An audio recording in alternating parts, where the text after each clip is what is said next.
මුළු ලෝකෙම දරුවන් අද ළමා දිනය සමරද්දී මමත් එකතු වුණා හැවුලොක් ලෙජන්ඩ් සිංහ සමාජය විසින් සංවිධානය කරපු ළමා දින සැමරුමට.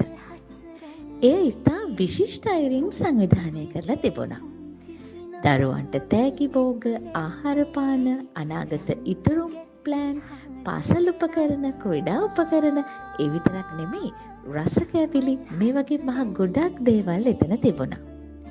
මේ හැමදේම බෙදලා දෙනකොට ළමයි ගොඩක් සතුටු වුණා.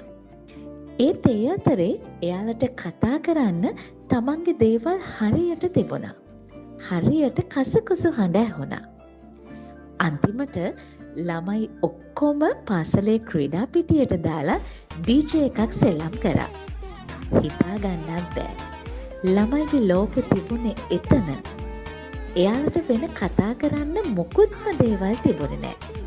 හිත ඇතුලේ කිසිම ප්‍රශ්නයක් තිබුණේ නෑ. කටපුරා කියවුනේ ට්‍රැක් එකේ යන සින්දු ටික විතරයි. එක දිගට පැය 2ක් නැටුවා. මුහුණුවල තිබුණ සතුට සිනහව තුළ මානසික නිදහස එළියට පෙන්නුවා. ඒ මුහුණු දැකපු අපිටත් මොහොතකට සියලු දේ අමතක වුණා. හදවත් සතුටින් පිරීලා ඉතිරිලා ගියා. ප්‍රින්සිපල්, ගුරුවරු, දෙමව්පියෝ ඔක්කොම එකට ළමයි අතරේ සතුට බෙදාගත්තා. ඇත්තටම ළමා දිනය සමරන්න ඕනි ළමා මානසිකත්වයට කිරුළු පළඳවමින්.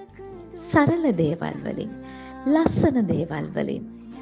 ඔවුන්ගේ ලෝකය, ඔවුන්ගේ හිත් තේරුම් ගනිමින්. ඔවුන්ගේ ලෝකයට යමින්.